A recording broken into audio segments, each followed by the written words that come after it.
I'm Reen Schwarzer, and you're listening to the Giant Sword Podcast. Microphones, activate!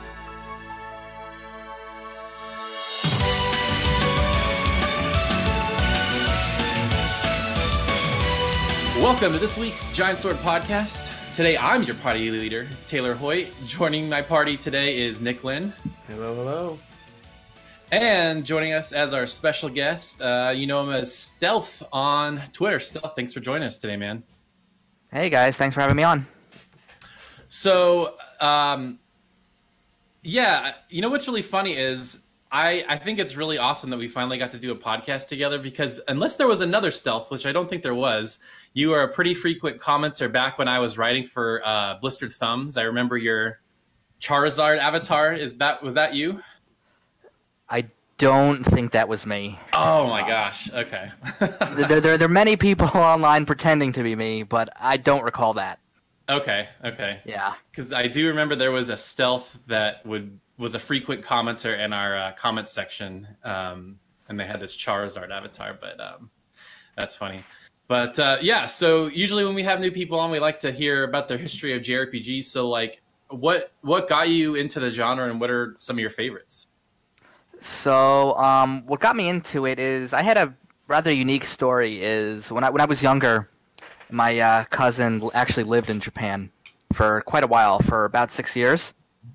So whenever she would come to visit, and as a young kid, she would take me game shopping, she'd kind of point me in that direction. So without her, I probably wouldn't have bought the very first Dragon Quest on NES, and that kind of got the ball rolling for me. Cool. So then after that, the original one is like so hard to go back to, because like literally, if I remember right, like every action you had to pull up a menu. It's like menu, talk, menu. It hasn't aged open well. a door or whatever. It hasn't aged well, but that opened the door for me. Cool. Awesome. And so, like, what would you say are some of your favorites, or if you have one single favorite? I could rattle off a bunch of games. Final Fantasy VI, Dragon Quest V, Chrono Trigger, Suikoden 2, even import-only games like Dragon Shadow Spell. I don't know if you've ever heard of that one from Flightplan. They don't exactly exist anymore. But that was a import-only PS2 title. Absolutely one of my favorite games, and it still hurts me that it never got, the official localization love. So what was that game called again? I'm going to look this up. I've never heard of that.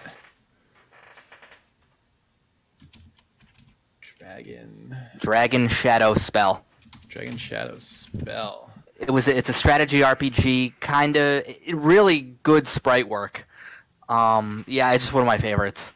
Wow, that's got some killer art. Jeez. Yeah. Okay, now I'm sad because I want to play this game. Yeah. Wow, the map layout is like super detailed. It looks really cool. Yeah, it's an awesome game, and yeah, it just never got localized, and it's one of my favorites easily. Wow. Did it ever get a sequel?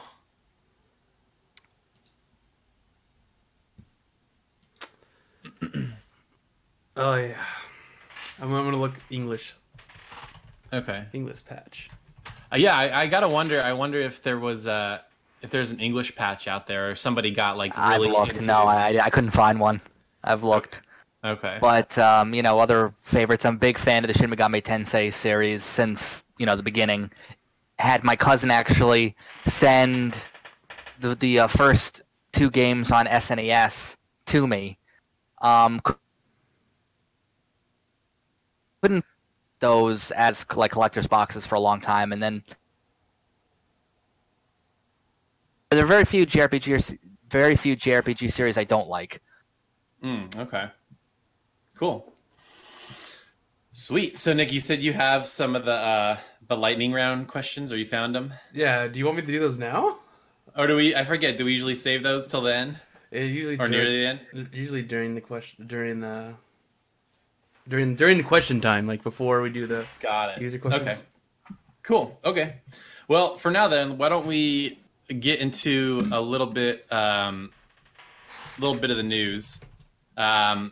So I think the big news for this week was that Reggie Fils-Aime is retiring, and come this April, I don't know his current position, but Doug Bowser, that is like the funniest name for somebody who's going to run Nintendo in America, but he's taking over for Reggie, and man, what a legacy! And it's definitely an end of an era, you know, with Iwata passing away a few years ago, and now Reggie is not going to be there anymore, and we haven't really seen Miyamoto for a while. So, like, I don't know. How do you guys feel about that? It's been a good 10 years of Reggie memes. Like, during the Wii era is when he really blew up, I feel like. Yeah. And, yeah, it's kind of crazy that it's been that long since then. Yeah, I think people were more surprised because, you know, very similar to video game series, I think there's this expectation that people will work on games forever, you know, or until they die. Yeah. And, you know, you don't really know how long someone actually wants to work, you know? And I'm sure that working at Nintendo, getting that stock, it's made him a multimillionaire. He doesn't have to work anymore. I just think people were a little shocked at 58, and it kind of appeared out of the blue to us, but probably internally at Nintendo, that's been a conversation that's been ongoing for half a year or more. You know, you don't just, at that level, you just don't say, oh, I'm retiring, you know, yeah. And then, you know, tell us the next day. Yeah, that's, yeah. A very, very long time. Probably since before even the Game Awards when he appeared. So, yeah, I mean, it's first or anything surrounding it. He's just, you know, he put in 15 years. He's probably worked, like 35, you know, before calling it quits. Yeah. It's, yeah. go ahead. Yeah. Yeah. It feels sad. Like after the Nintendo that we grew up with, I think I would just say that 10 years ago, it's changing. It's like I wonder what the future holds. I mean, I'm before this and the one before that, so you know, Nintendo goes through different eras, and my first reaction was, you know, I'm really happy for him that he's able to have his health and he can retire, and hopefully he can spend, you know, the rest of his life relaxing. So I was happy for him, and you know, I don't think things are going to change too much at Nintendo. You know, just because things are going so successful now, you know, they're not going to rock the boat. So. Yeah, I totally agree. Like, yeah, he's had that playful attitude. I feel like there's just a culture at Nintendo where I just think it comes from the top down, like almost from Japan, because he worked so closely with Iwata and Miyamoto, you know, during the Wii U era, obviously probably into the Switch as much as he could. I just think there's this culture that I don't think, you know, Doug Bowser's going to come in here and shake things up like he said. I think it's going to mostly be the same thing. Now, Reggie was very much a self-proclaimed gamer. Like, he always talked about, like, you know, Link to the Past being a favorite of his, and Animal Crossing, and same with, you know, Iwata back in the day. He was a developer, and I think that's what's made Nintendo different than a lot of the other, you know, either Microsoft or Xbox. Like, I don't know Sean Layton's history, but Sean Layton, I don't think ever was a developer or made games. Like, I know, and he certainly wouldn't, you know, put himself in a situation where he'd be on stream in front of 1 million people and get, you know, destroyed in Smash Brothers. You know, he doesn't. If he plays games, he definitely wouldn't play it necessarily on stream, you know, in front of other people like Reggie would. Yeah, he's not going to get out there and play PlayStation All Stars or something. Yeah. All Stars. I know, we need a battle royale. Imagine, so 9,900 PlayStation characters drop into a battlefield. Not gonna be quiet. But I think something that Stealth, you mentioned on Twitter in the wake of that happening was, like, during his tenure, he, I assume, had a part to play in bringing over a lot of these Japanese series. Like, Square seemed very hesitant to start bringing over all their Dragon Quest games. So I want to say starting with 9, Nintendo was publishing a lot of those Dragon Quest DS games. Like they did 9 and then all the remakes. Yeah, it was actually before that. What someone actually corrected me after I tweeted that is, Nintendo actually did publish those SNES Dragon Quest games. Oh, really? Okay. Yeah, they did. But then they stopped publishing JRPGs altogether. That's true. They kind of just stopped. What is documented, Miyamoto wasn't really a fan of JRPGs, and the feeling around them had kind of cooled at Nintendo. So you didn't really see them developing them too much or publishing them. And it was really Reggie's era where they really started publishing not only Dragon Quest, which started with Dragon Quest 4, and then 5, and then 9, and then 6. I think that's how it went. Okay. But they also published Layton. They published Yokai Watch, and another JRPG series. So they started really publishing a lot of third-party titles. More so than they had ever done previously. And then I could be wrong about this, but did they also have a part in bringing over Bravely Default? Did they have a part in that? I want to say they did publish that. Yeah, okay. So on the box art, the North American box art, it says Nintendo in the lower right hand. Right. Yeah, they did publish it because Square Enix didn't want to publish it because they were in that phase where anything they were going to do was going to be from Eidos, and they weren't going to make JRPGs really anymore. And then Bravely Default came out, and Nintendo really pushed it, sold like 2.5 million units. And, that game you can credit with, like, Square kind of changing. Oh, yeah. I could be wrong, but I think that was probably when they started, like, making Tokyo RPG Factory and, like, reorganizing. Mm-hmm. And, and clearly that's been pretty successful for them. Bravely 2, Bravely 2nd came out. I don't think it was quite as big of a hit, but I think people still liked it. It was still a million seller, I believe, which for a JRPG is, it's all you can ask for. And they probably I know they reused a lot of the assets. It's a lot of the same characters, a lot of the same areas, so it probably wasn't as expensive to make. And then of course we got stuff like Octopath Traveler. So aren't they teasing Default 3? Yeah, that team has been teasing that for a while. I bet you, I would put my money on. I don't know if this is at E3 or when, but I bet you they do a remaster of 1 and 2 for Switch, and then the third one is like a Switch exclusive or something. Yeah, I wonder what's going to happen, and this is going off on a little bit of a tangent because Square announced that they were reorganizing their 11 divisions into 4. That's right. Yeah. And Division 11 is the Octopath team. So I'm hoping it doesn't affect whatever it is they're doing.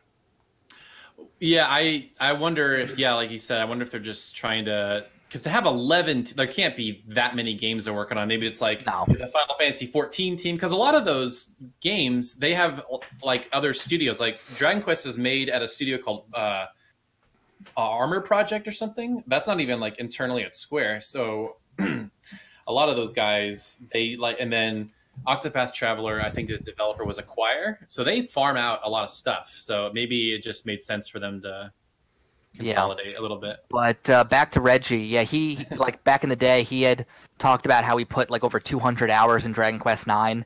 Like he like took a screenshot and put it on Twitter of his play time. Mm-hmm. So he really was a gamer. He wasn't great at certain games, but he didn't lie when he said that, he played them. And that was important to me anyway. Yeah. Well, I think that is because I think a lot of, we saw the whole thing recently with like Activision and all the layoffs. Like I genuinely don't think a lot of these high up executives were, ground level grunts, making cave textures or whatever and like work their way up, because one thing that Jim Sterling, he's been making these videos about all the layoffs and the whatever you want to call it, the corruption in the game industry. And he talked about how Miyamoto took a pay cut when the 3DS wasn't selling well, because he's like, I don't think, if we create an environment where developers are scared to lose their job, I don't think that's the best way to make games. Yeah, Iwata took a pay cut too. In fact, the entire senior management team did at Nintendo twice. Once for the Wii U, and the other time when they had to cut the price of the 3DS. So they actually did that twice rather than laying off people. That, to me, that seems like more the way to go. Because, like, honestly, like, does Bobby Kotick really need an extra $10 million? Like, I'm sure he'll be fine. I mean, the way I see it, if you believe in your development teams and you believe that you can get a hit, you aren't going to lay off your talent because that's your lifeblood. And Nintendo did that, and yeah, they benefited from it. Yeah, I mean, that's smart. So hopefully, yeah, like you said, you know, and he's also going out on a high note. Like, if this was like in the middle of a struggle, like when the Wii U was like on a downturn like that, you know, maybe you start doing some conspiracy theory stuff. But it's like Switch is on the top of its game. Like, they're selling well. They're gonna have a ton of great exclusives this year. So like, shoot, why not go out on top? You know. I think he loves Nintendo. He just didn't want to work anymore, which is a feeling I think all of us feel. Yeah. He's like, now I can, you know, hang out with my family and not worry about money. So, yeah, exactly.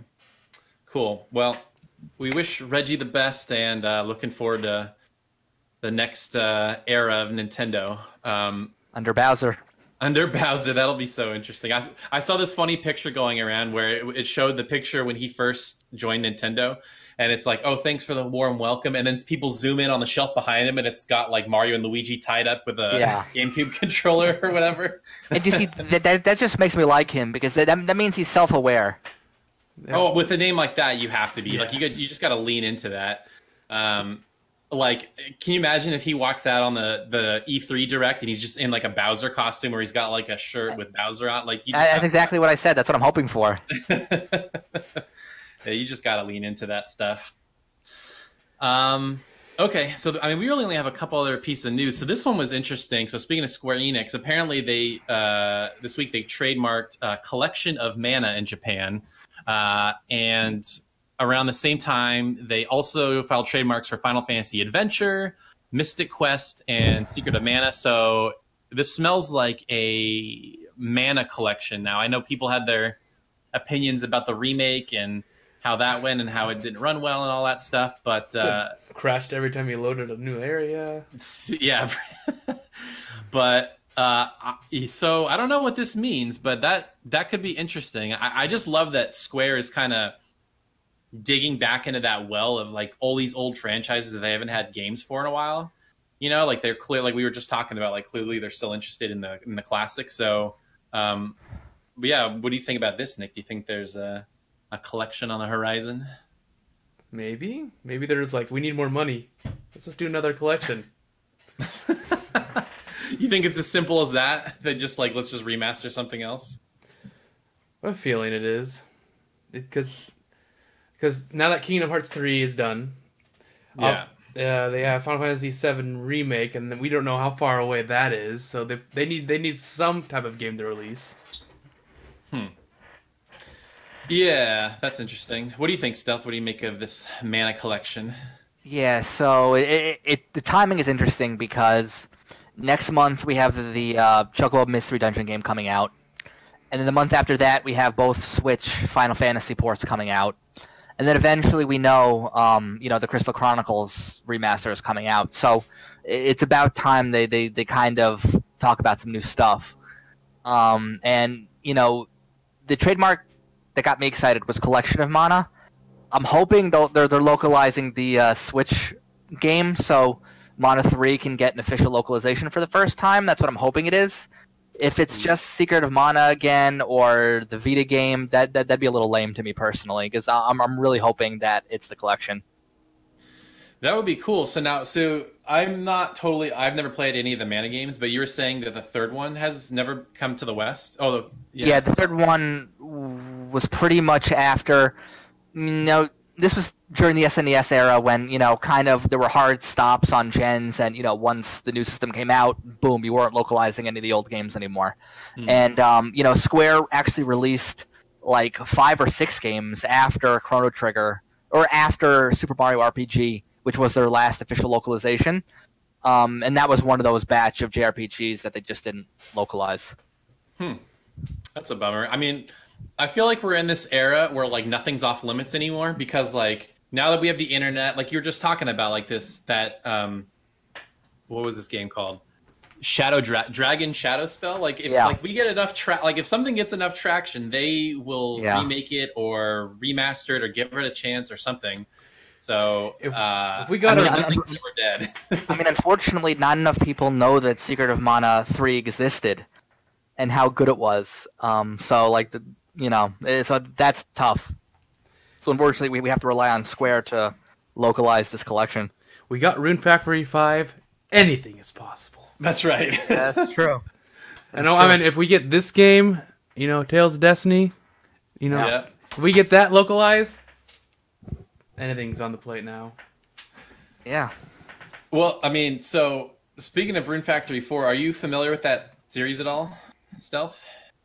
Yeah, I've played them all. I can't say I finished them all, but I've played them all, so I am familiar with them. Okay. Yeah, so on our podcast, we're giant fans of anything Harvest Moon, Stardew Valley, Rune Factory, we love it all. And I remember when 4 came out, they said it was the best-selling game in the series, but it wasn't the company that was the developer filed for bankruptcy.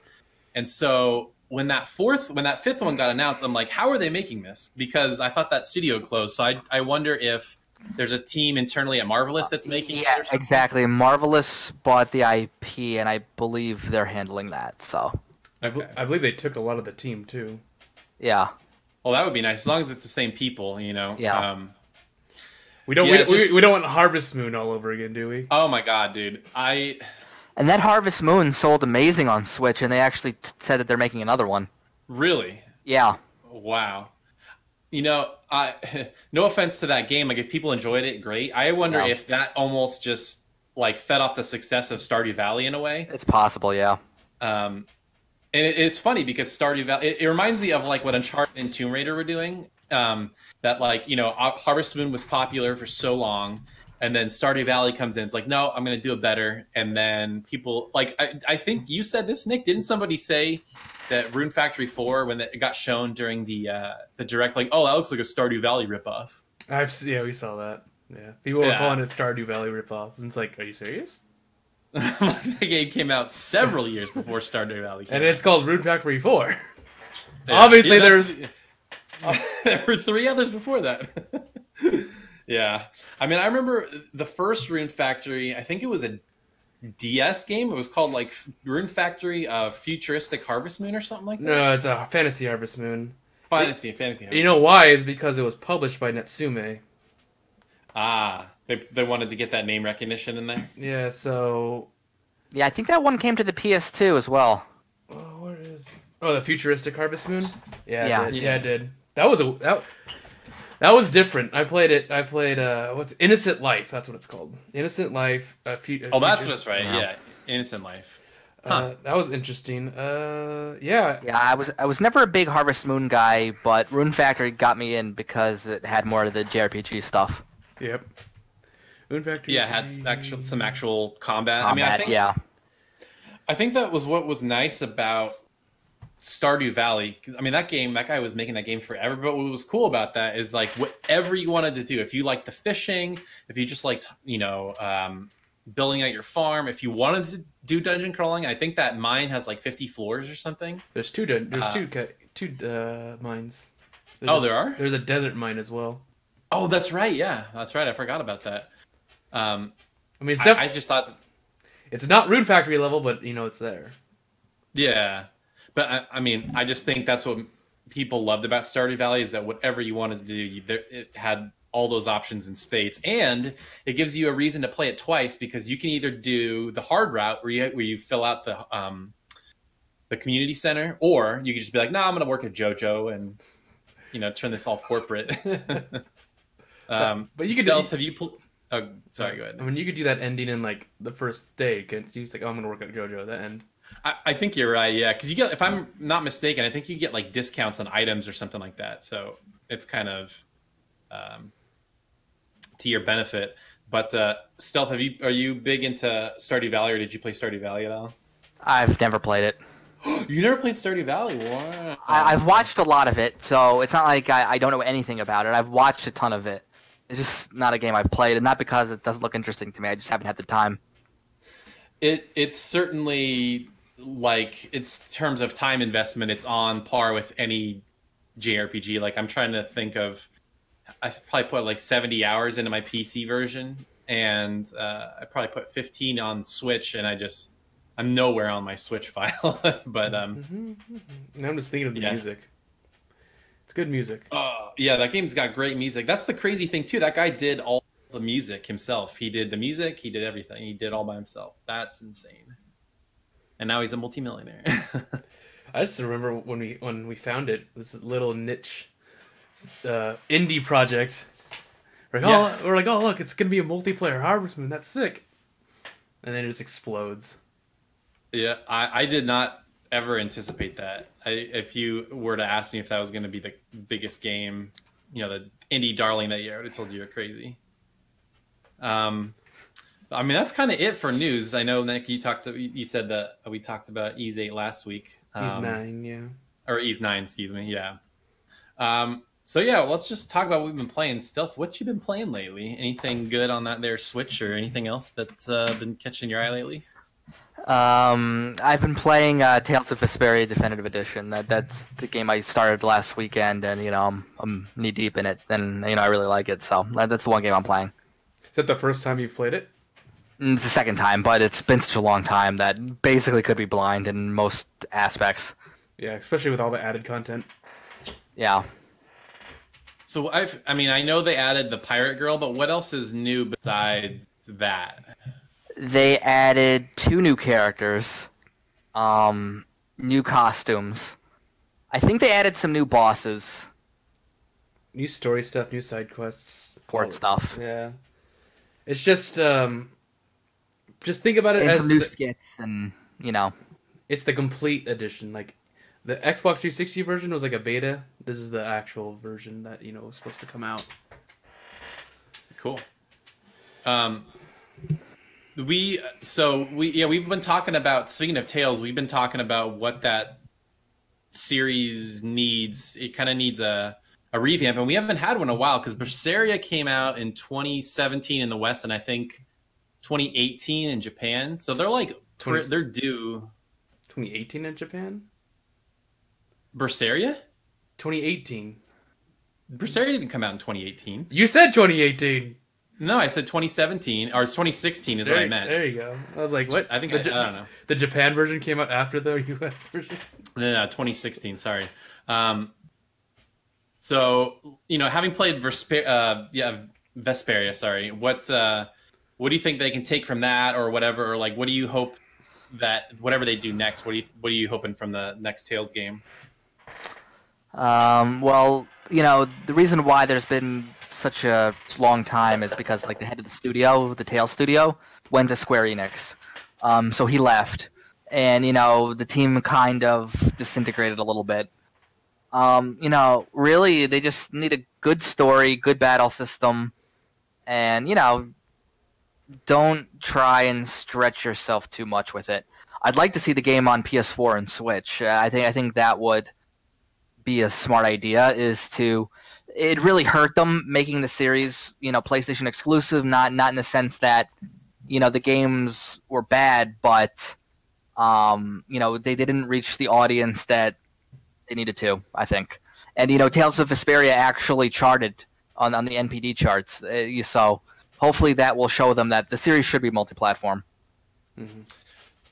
Yeah, I mean, they were on PS3 for so long, and I think that was insanity to me. Like, I remember, I think it was Hysteria was supposed to be only a PS3 game, and then because nobody knew that when that cross-gen stuff was happening, nobody knew like how PS4 was going to shake out. So I think a lot of people were wary of, putting it on just PS4. But I think in the West it came out on PC when it didn't in Japan. But I think especially you got to hit the Japan audience, and Switch is, if I'm not mistaken, either just passed or is about to surpass PS4 in Japan. So like those JRPG series, you got to put it on both. I feel like for sure. Yeah. What about you? You've been playing that, right, Nick? A little bit. The Vesperia remaster? When it came out, yeah, and then Resident Evil 2 came out. And then right after that, Kingdom Hearts 3 came out, and then I forgot about it. That's kind of how this year has been, at least at the beginning. But I was talking to Kimpy on Discord the other day, and it's been very... now there's kind of a nice lull for a while. But then at least for me. But then I started playing the Tales of Destiny remake again, and I'm just thinking, like, man, why don't they make Tales games like this anymore? Well, you know, it's funny that you say that because, dude, I'm like in love with this. I need to find a way to play this Dragon Shadow Spell game because the environments look a lot like the Destiny remake. It's like the 2D characters on the really nicely painted, like almost storybook kind of backgrounds. Man, yeah, if they had games look like that in HD. Yeah, unfortunately, Flight Plan doesn't exist anymore. That's the unfortunate thing. Ugh. Do you? I mean, I've never heard of that studio, so there couldn't have been that many like famous directors, artists. But do you know if they went to other studios or anything like that? I don't know if they went to other studios, but in their time, they were actually a fairly prolific studio.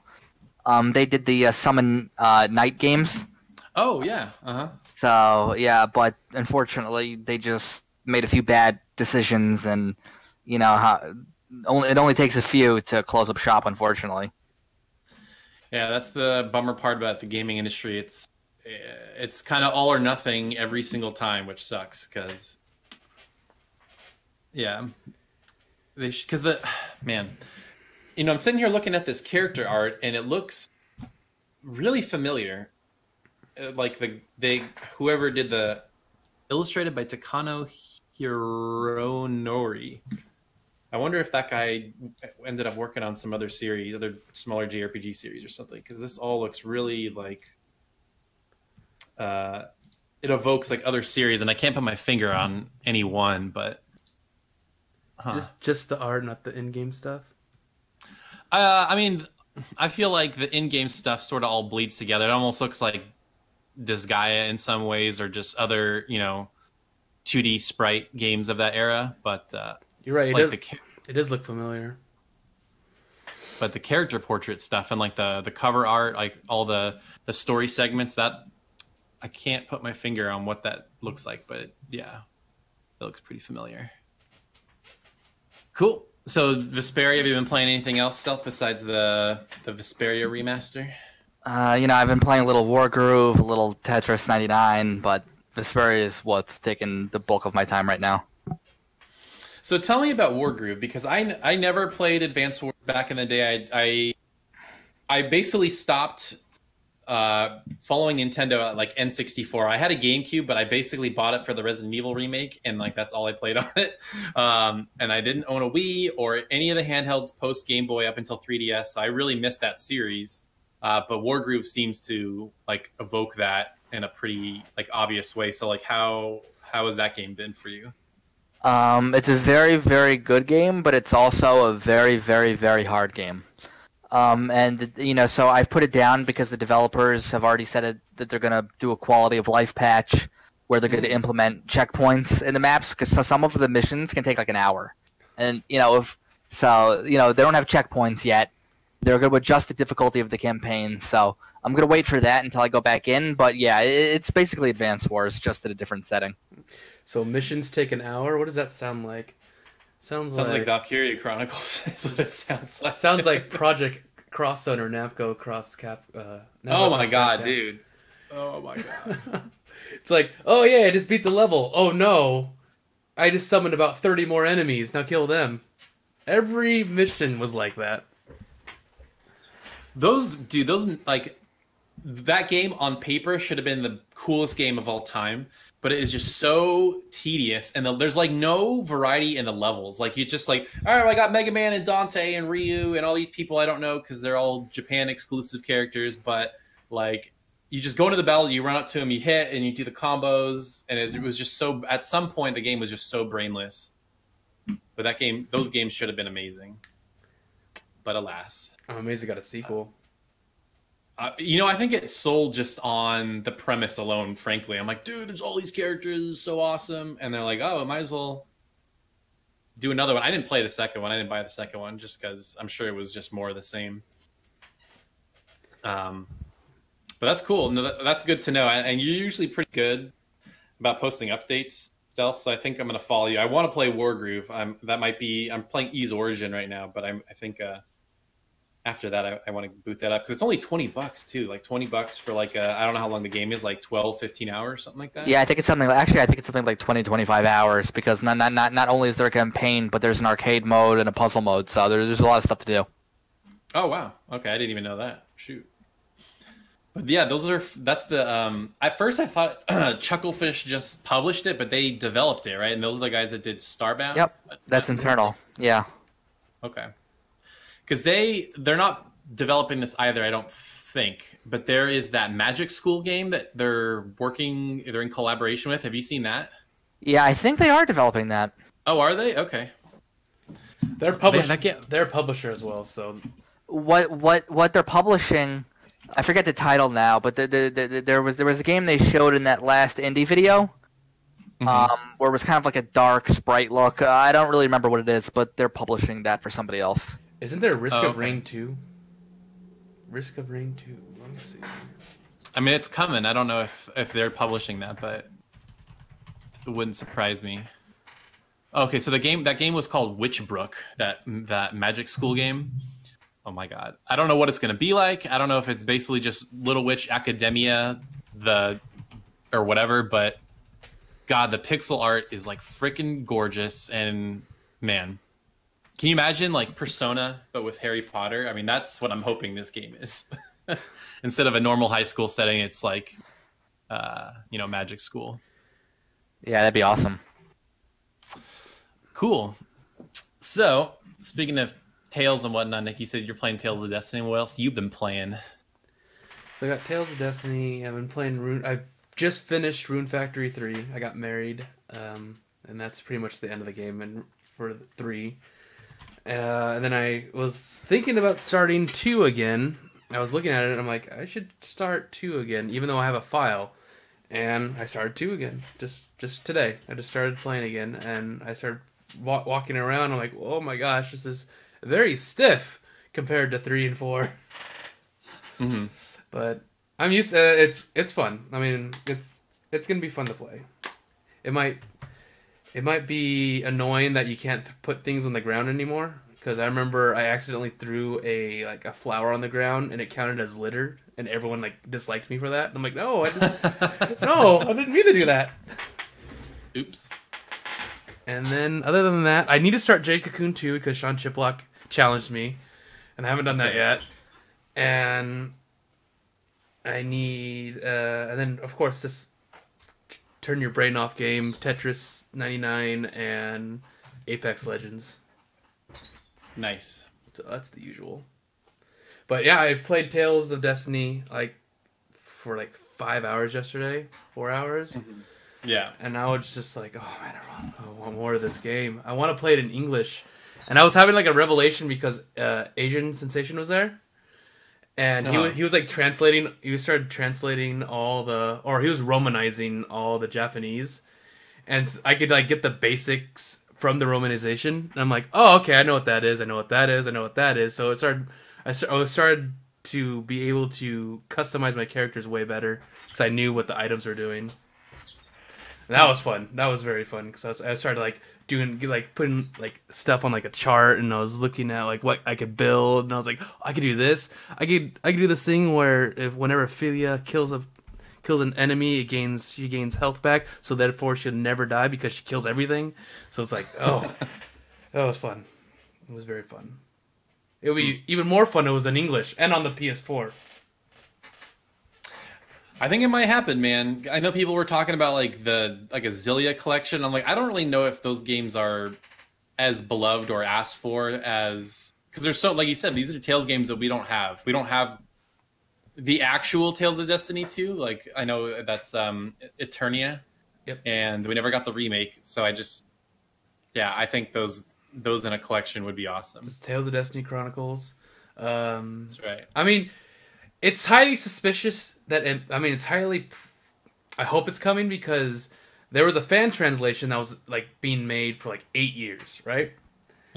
And it was almost done. They were doing live streams and they were showing it off, and it looked like it was working perfectly. And I was like, I cannot wait for this to come out. And then randomly last year in February, they're like, oh, we're stopping completely. Just done. We're done with it. And we're like, what? What was this? Why did it stop? And they didn't say why. They just didn't give a reason. They gave no reason. They're like, we're done. And it's like, maybe they got a cease and desist. Maybe they're helping with the official translation with like a collection. I don't know. So it was very weird that happened. Yeah, you'd think, because like with stuff like that happens, usually they would give some reason. But I bet, like you're saying, if indeed they are working with them or something along those lines, they probably are under NDA. Because like, imagine if they said, "Oh, they told us to stop because they're making they're not going to say that, right?" So, yeah. And like none of these English patches never gets cease and desisted. So I don't know why. It just disappeared. It was just the weirdest thing. Huh. Well, I mean, those games aren't very, taxing on any modern systems. They're both PS2 games, so I think those could probably run at 60 frames per second on Switch, PS4, whatever you need them to. I just hope they don't have to like redo a bunch of sprites and stuff like that. Yeah, to make it widescreen. Yeah, hopefully not. I mean, they're doing it for Grandia. So. Are they? We haven't seen anything of that Grandia remaster. Well, I mean, they said they're doing it, right? They're making it widescreen? Well, they should be. I'm just saying they're remastering it for newer consoles. Yeah. It's interesting to me that they are... so they only announced it for PC and Switch, right? I don't know. I thought they just announced that it was coming out. Hold on, I'm gonna look that up real quick. Grandia HD, because I think it was only like everything that's popped up so far is Switch. Yeah, I just saw it. But it's funny because those games both were PlayStation exclusives, so it's funny that it's not coming to PS4. That's a lie, Taylor. They're not PlayStation exclusives. They were originally Sega exclusives. Ah, okay. That's true. And they get ported. Okay, so on the website it says Grandia is coming to Switch this winter. Well, that's not happening. That's old.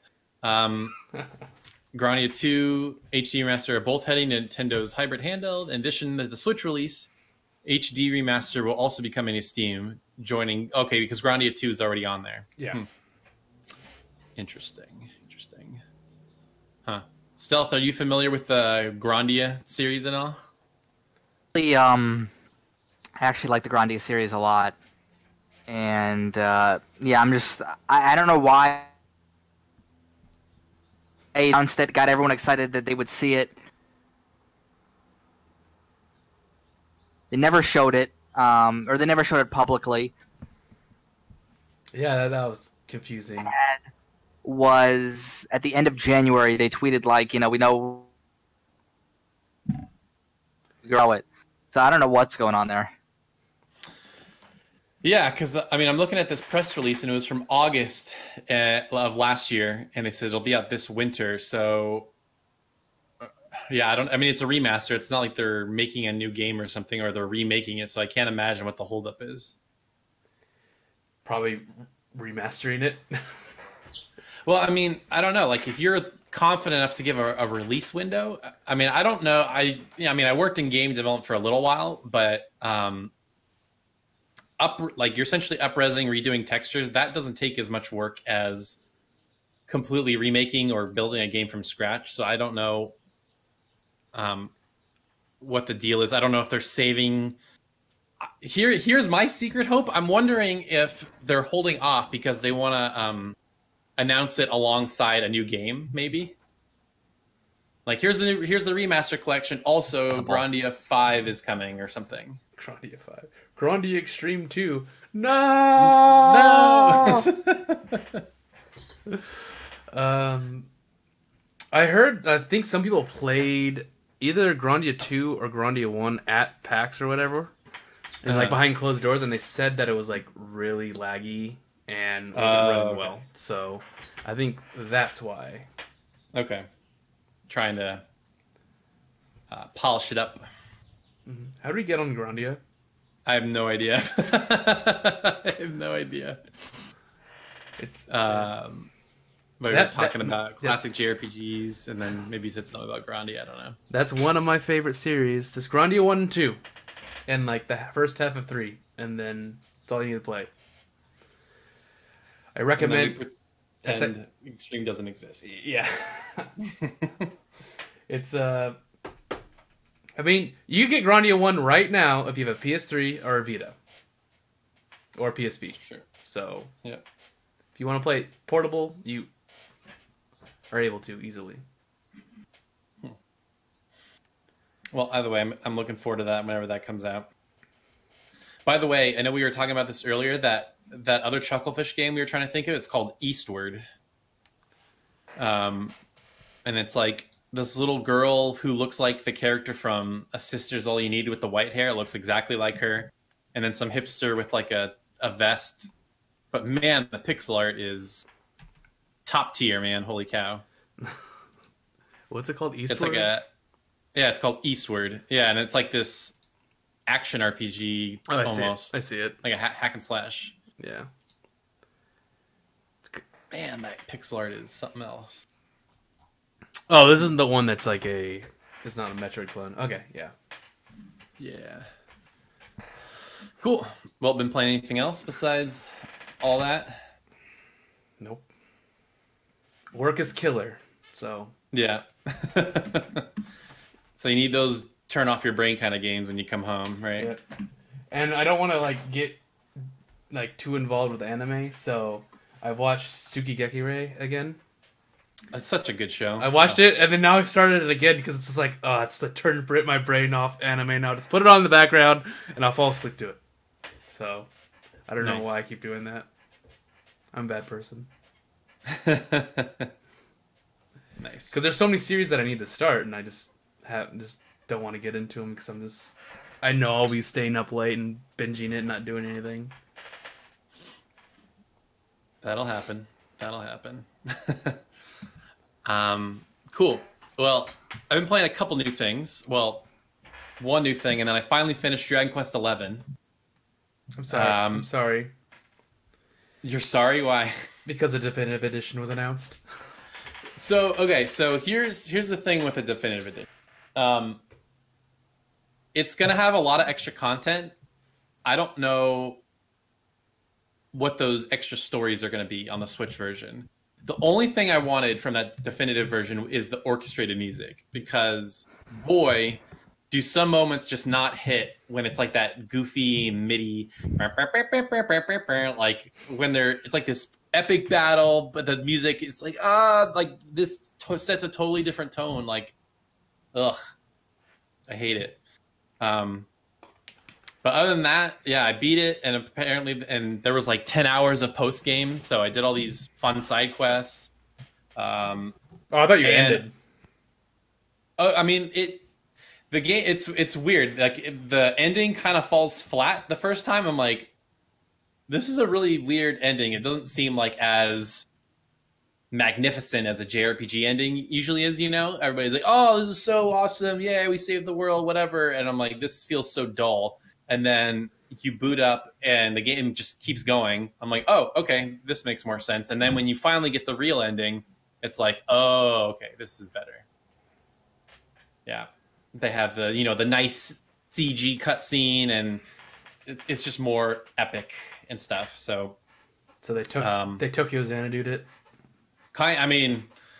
Tokyo Xanadu took a page out of Return of the King. That game ends like 4 times. But yeah, this one, it just has one extra ending, which I don't know why I don't know why they decided to do that, but yeah, great game. Probably one of my favorite this generation, and yeah, Switch owners are in for a treat. It's obviously not going to look as good, but all that extra content is going to be pretty exciting. Okay, yeah. So like I was saying, finished up Dragon Quest XI, and Stealth. I know you were kind of commenting on Twitter about how you're probably going to wait for the Switch version of that. Yes. Yeah, I bought the PS4 version. Had no intention of really ever unwrapping it, just kind of having it because I collect the series. Mm-hmm. Just because I knew based on what they had been hinting at and what they had been saying, I kind of knew the Switch version was going to have a ton of content and probably be the best version if you were willing to wait. And so, I was willing to wait. So now I know that this may not affect you because you are going to play that version, but the thing that kind of peeves me a little bit is that Square said that they're not sure if they're going to bring the content that's new to the definitive version to the PC and the PS4 version. So how do you feel about what they said in regards to that? Oh, yeah, I mean, I would be a little angry if I bought those versions and then, this clearly almost pretty much universally superior version came out. Yeah. But, Yeah. Oh, nice. I mean, Square does that with enhanced ports all the time. I mean, where they'll release a better version down the line. I think what's annoying people is it happens so quickly, but we kind of knew that was going to happen. So, yeah, I mean, I would be annoyed, but it's not like Square hasn't done this before. It's just, the time is a little shorter. But, yeah, I mean, otherwise there'd be no reason to get the Switch version. So I think they're going to leave a lot of that stuff, like the content. I mean, they might, release a patch with the orchestrated music and the dual audio, but, the 2D sprites and the extra story content, you're never going to get that on anything else. Well, I'm kind of with you. Like from a business perspective, I'm trying to picture myself as an executive or something at Square.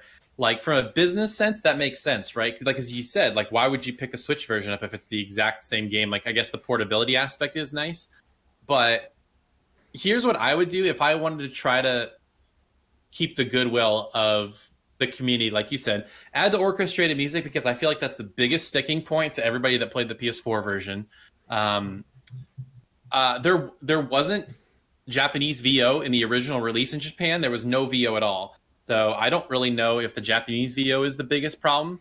But if I were trying to handle this, I would leave that content exclusive to the Switch version for a couple months and then just release it for free on everything else, because that way you're at least going to get the sales that whatever's going to happen with the Switch version is going to get, and then you make everybody else happy on the back end. Because I got to imagine playing the Super Nintendo retro version, that's got to be a totally different game in a lot of ways.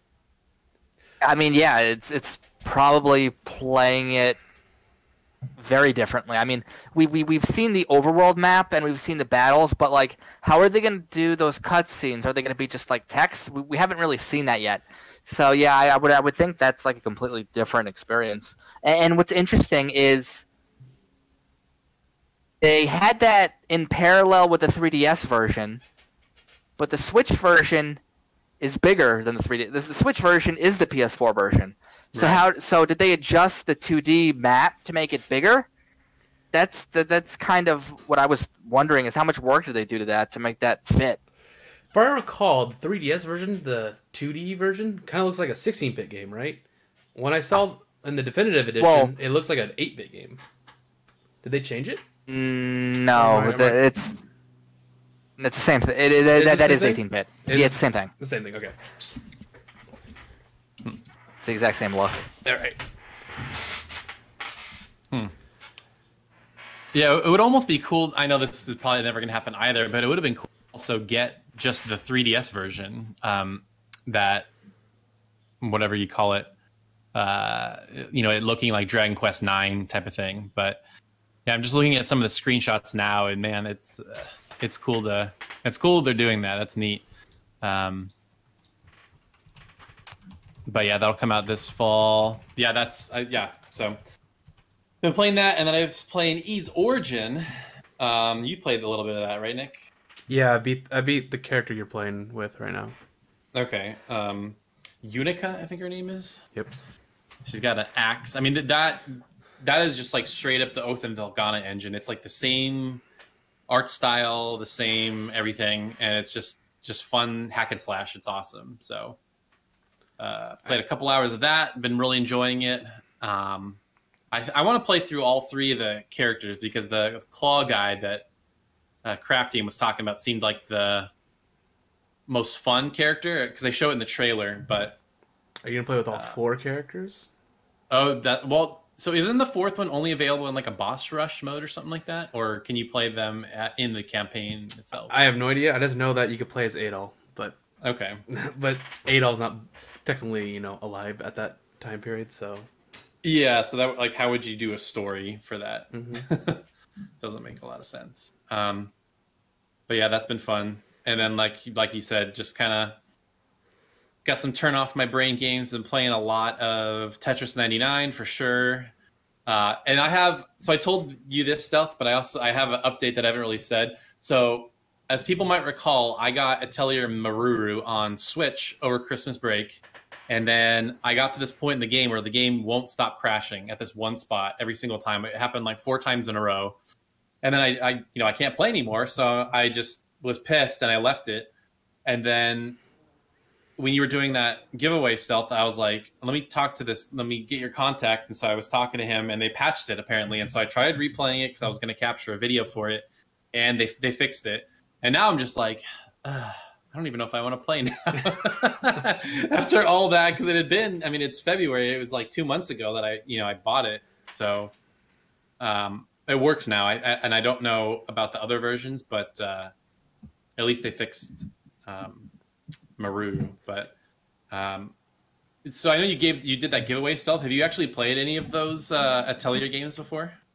I've played pretty much most of the games in the series, and it's in the way that like you craft items, and since I kind of put it in the same kind of category as a Harvest Moon or Rune Factory, where there is an RPG in there, but a lot of it is about the crafting too. Mm-hmm. It's about that aspect more so than necessarily dungeon crawling. Yeah, no, for sure. Like that. It's funny that you say that because the first one I ever played was Rorona, and that's what it came across to me because you're like trying to, you're getting materials. There's some combat, but that's not really what it's about. So, I know there's 2 new ones coming out this year, which is crazy. It seems like they just churn those things out like nobody's business. But I think Lalua comes out next month, and then Nelk is the other one, and I don't know when that comes out. That comes out later. Well, Nelk's a different game. Nelk is like a town building game, right? Yeah, it reminds me of Dark Cloud almost in a way, because there's like you do the combat, but then as you're gathering materials, it's in effort to build up this town, and it's sort of like an all-star of all the different characters from all the different games. I've been trying to find gameplay and just see the total loop of it, and I still don't really understand how that game works, but it looks cool. So hopefully, we just need some raw gameplay. Yeah, because I mean there's videos out there like, the first 20 minutes, but the first 20 minutes is like 15 of story setup and tutorial, and then there's just not enough out there. So Yep. So that's pretty much all I got as far as what I've been playing. Should we pull up some questions? Let's do question round now. All right. Let's do the lightning questions. Okay. I think he answered this one already. Okay. But it says, which JRPG got you into the genre, which is Dragon Quest 1 on NES? That's what you said. Yep. Ooh. And here's another one. What is your favorite JRPG of all time? It's hard to pick. It's, like I said, like I listed off like a bunch of them already that are my favorites. Yeah. It's hard. Like I'm the same way. Everyone would say it's Tales of Destiny. It's like no, I enjoy Tales of Destiny, but I also enjoy Final Fantasy Tactics. I enjoy Grandia. I enjoy Rune Factory. It's hard to pick. Well, because like I feel like depending on the game, like you go to games, certain things, right? Like I don't know if there is one JRPG that does everything I want perfectly. Like there's some games I like because of the exploration. There's some for the story, some for the battle system. You know, like you go to each one for a different reason. So yeah, it's I kind of go back and forth too. It's like Persona 4 or Final Fantasy Tactics or Persona 5. I mean, it just depends. Or Persona 6 or Persona 3 or Persona 2. So we get it, Taylor. You like Persona. Yeah, it's great. All right. You're stuck on a desert island with one JRPG soundtrack of your choosing. What would it be? The Chrono Trigger for me. Chrono Trigger. How many people have said Chrono Trigger? So I mean, it's a good soundtrack, one. yeah. It's Chrono Trigger or Chrono Cross. It's always between those two. Yeah. Yeah, Chrono. I mean, what's his name? Mitsuda, dude. That guy. I feel like he's like underrated. Like he's not a super well-known name, but he's been putting out some of the best like game soundtracks for since then. Like Chrono Trigger, Chrono Cross. He's been doing most of the Xenoblade games, or worked on a fair bit of them. He did Xenoblade 2. Okay, Xenoblade 2. Okay. Yeah, that's true, because Chronicles X is very like rocky, like electronic, and that is certainly not his forte, so I don't think he touched that at all. Okay, cool. These are so old. If you can change one JRPG game franchise into an anime series, what would you choose? Even though like a lot of them are already anime series. Well, a lot of them are. Yeah.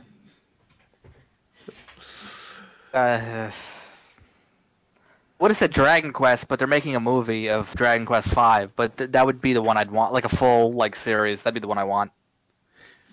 Yeah, that'd be actually pretty cool. Like a unique story of like it's like a Dragon Quest story, but it's like an anime. I think that'd be cool. Worst JRPG you've ever bought? First recent one I bought was probably Ys 8 on Switch. Everyone loves that game. I just didn't like it. Oof. That hurts Taylor. That's a hard one. So what about it did you not like, out of curiosity? Maybe I didn't get far enough. Like I felt like I was 20 hours in and nothing was really happening, and I was, still on this island that I just didn't care about, and the story wasn't picking up. And I probably just didn't get far enough into it, but it wasn't that hard for me to put down in favor of something else. I might go back to it someday, but that's like that just happened, last summer. So that's what sticks out in my mind. Mm-hmm. Like I will say this. I know, Nick, you seem to be a little more forgiving of slow starts, slow starts, and just stories in general. Like, you always give me guff for skipping cutscenes and whatever. Oh, it's the worst thing in the world. I hate it. And then you complain, it's like, I don't get the story. It's like, because you skipped the damn scenes. But I will say, to me, like, I didn't really care for Ys 8's story either. To me, it was all about the gameplay. It's just about the hack and slash combat, the character, using the different characters, the soundtrack. And of course, I like speed running it, but I can commiserate, because to me, at some point, I was just like, I just don't care about the cutscenes, and I don't really care about, because I know you and Maddie, Nick, you guys did the whole like, I'm gonna fill out the town and talk to everybody. I'm just like, I don't care. Gotta get the true ending, man. That's how you get the extra dungeon and the real ending. But yeah, you just talk to them for a second and see what they talk about, and then you go and you give them gifts, and it's simple enough. But yeah, it's an Ys game. Ys games stories are like very, very simple. Yep. Cool. What is the crown jewel of your gaming collection? It's hard to pick one thing, but I have a lot of like complete sets of JRPGs. Ooh. Like not even like collector's editions, but even just having like the manual in the box and everything. So yeah, it's just hard to pick one. But in general, I'd say my whole collection, I really like, is I've really tried to keep it like a complete collection. Nice. You got to make sure not to get the GameStop pre-owned stickers on them. Those are the worst. That's right. Those are the worst. Favorite non-JRPG game of all time? See, that's hard too, because I have it's hard to pick one. I could pick, just I could list off any Mario game, Zelda game, just a ton of stuff. It's just hard to pick, but I'll say I really like Super Mario World. I'll just throw that out there. Yeah, that game has a lot of nostalgia for me, but it's funny because it's not nostalgic from the Super Nintendo era. It's nostalgic from the Game Boy Advance era. So that's when I really played it. Oh, interesting. Yeah. I mean, I did play the Super Nintendo versions, just I really got into it when it came out on the Game Boy Advance. I forget that they've pretty much remade every Mario, it seems like, or they've re-released it in some aspect. All right, next question is, who is your favorite JRPG waifu? Oh my god, that's some question. I'm sure I could pick someone from Valkyria Chronicles. So just whatever one of those characters. There's a lot of good choices there. All right. Okay. Fair enough. The next question is even worse. If you had my husbando, is that one? No, if you had to get a body pillow, who would it be? Boy. I feel like those questions are the same. It's the same question. I know. See, I'm not the body pillow kind of person, so I don't have one. So yeah, I don't know. I wouldn't know. Pass. But someone from Valkyria, I'll pass. Yeah, I'll pass on that one. Pass. Taylor, can you actually get the questions up? Because I don't have my phone on me. Oh, I don't know where they are. No, not the. No, that's the end of the lightning questions. I meant the user questions. Okay. Yeah. Just pick a couple because we have to wrap it up. Yeah. Okay. Let's see. So Spaghetti's got a question. I'm gonna tweak it a little bit to make it more gaming centric. So he says, "What's your biggest pet peeve?" But I want to say, "What's your biggest gaming pet peeve?" Because I definitely have a few. So, what would you say your guys' biggest gaming pet peeve is? Skipping cutscenes. Skipping cutscenes. Well, I know my biggest developer pet peeve is when you announce a game and you don't announce the platforms that go with it. Ooh, yeah. Just to say, this is a thing we're making. Yeah, exactly. That annoys the hell out of me. Okay. How about showing off a game and then not showing it off for years? Yeah, that sounds about right. I mean, we were at PSX when they showed gameplay of the Final Fantasy VII remake, and that was, 2015? Yeah. And they still haven't shown anything since. I mean, they did start from scratch, but you could have started a game from scratch and have it out by now. And I can't believe they haven't shown anything. That seems to be a problem with Square Enix. Yes, I totally agree. I mean, look at Falcom. Falcom did Trails of Cold Steel 1 through 4 in like 4 or 5 years. They're also a lot smaller, so they can be more nimble about putting games out and stuff like that. But yeah, I totally agree. Like Kingdom Hearts taking this long, 7 Remake taking this long, it's like embarrassing. For me, this is like a total Taylor pet peeve, but I got a couple. Number one is a boring side art for your game box. So when I put your game on my shelf, and Final Fantasy is the most guilty of this, like the spine art is literally just a white background, plain black text, and that's it. That seems to be a Japanese choice. Yeah, it is. Because this is the Rune Factory one, if you can't see it. But here's what's funny about that. Final Fantasy 14, the MMO, that has like the logo all stylized on the side. So it's like, why does 14 do that, but everything else doesn't? And then another thing that peeves me is when games don't have an hour counter, especially in RPG. I just like to know how many hours I've played my games for. And I love that the Wii U and the Switch just have that built in, so I could just go to the dashboard and be like, oh, yeah, I played for whatever. The only thing that bums me out is the Switch only does it in increments of 5 hours. On the Wii U, it had it down to the hour, which was really nice. But the Switch, they only have it every 5 hours, which, I mean, you could kind of get a ballpark, but and Steam obviously does that too. That has down to the hour. I feel like every game system should just have that, because I love tracking hours on games.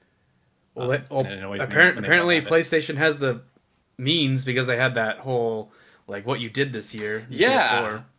I'm kind of annoyed that it only did top 3. Like, give me top 10. I would have loved to have known what I put into other games. But yeah, I think my number 1 was Ys 8, because I played the game, but then I did all those speed runs, so it like inflated the time. Can you guess my number 1? Your number 1 from last year. I don't know. I'm trying to think of what came out last year that you played a lot of. It was Dragon Ball FighterZ. Oh, okay. It was 210 hours. Oh my god. Wow, I didn't realize you played it that long, because I remember it came out and you were like super into it, and then you just like dropped it. It seemed like. Yeah, when I got a job. That'll happen. Yeah, when I got a job, I stopped playing fighting games. Got hop back on the bandwagon. Yep. But, yep. Okay. Yeah. We'll let's make this the last question, and then we'll close it out. So let's see. Let's see. Let's go with Smashimus. This one we might need to marinate on for a second, but he said, which JRPG character do you most identify with?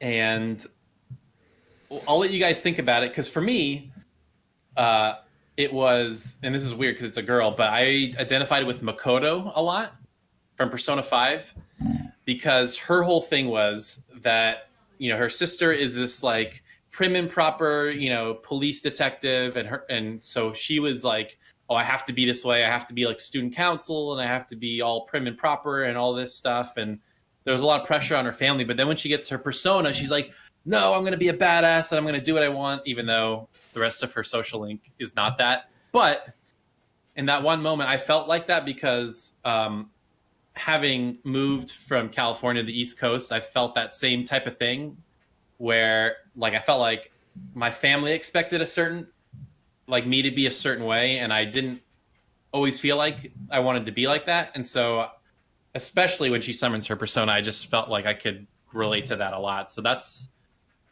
kind of the one that immediately comes to mind. Yeah, how about you guys? Anything come to mind? JRPG you relate to the most? Or JRPG character you relate to the most? That's a tough question.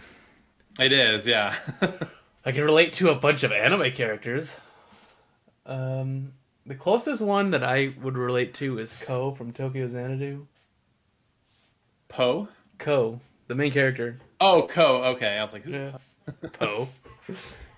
Poe from Kung Fu Panda. That's right. Yeah, he's like a laid back guy, but he likes. I know people find this like crazy, but I like helping people, even though I feel I'm like people see like I'm a curmudgeon, but you know that's not really me. But he seems like a curmudgeon too, but he just enjoys helping people. So sure, I like enjoying helping people, and then like spending time with my friends and taking care of everybody, pretty much. Got it. Cool. Well, I guess if I had to pick one character that comes to mind, maybe Claude from Valkyria Chronicles 4. You know, his backstory is he was, you know, a scaredy cat when he was a kid, and then, you know, he grew up to be like #1 in, the academy. And, you know, there were a lot of instances when I was growing up where, you know, I didn't take too many risks, honestly. And, you know, I'm doing so more now, you know, with just doing a lot of traveling and all that. So that's one character that, you know, I could relate to. Cool. I get that feeling because I remember back as a kid, I was a little like scaredy cat of scary movies and scary games, and I didn't like being scared. And now that's all I'm about. I love that kind of stuff now. I'm not scared of things. Taylor could see that. Taylor knows that. Yeah. I hated watching scary games and all that stuff because you guys used to play Resident Evil, and I'm like, I don't want to watch this. But now it's like that's my favorite genre, pretty much, other than JRPGs. But for sure. Cool. No, I like that the Claude answer. I mean, that was a highly underrated game from last year. I feel like that whole cast. I like the whole cast of that game. So cool. Well, Stealth, I know you said you got to run, so we'll let you go. But thank you so much for coming on and chatting with us. Is there what can we promote for you? You got anything coming up, or just people following you on Twitter? You got any more giveaways coming up or anything like that? I probably will have more giveaways. Nothing I can announce now, but probably more in the future. Yeah, you can follow me at Stealth40K. And yeah, just thanks for having me on. It was fun. Thanks for joining. It was fun. Yeah, it's hopefully awesome. There's those connection issues, but we fixed those, so it's good. Yeah, sorry if things were cutting out for the listeners early on. But yeah, well, episodes go out Tuesday, so yeah, if you guys are listening to this on iTunes, definitely leave us a review. It really helps. We've been having all kinds of new people join the Discord. And if you're on YouTube, definitely leave some comments. Hit that like button, share around if you enjoyed it. It helps to grow the show. And that'll do it for this week's episode of Giant Sword Podcast. And we'll be back next week. See you then. See ya.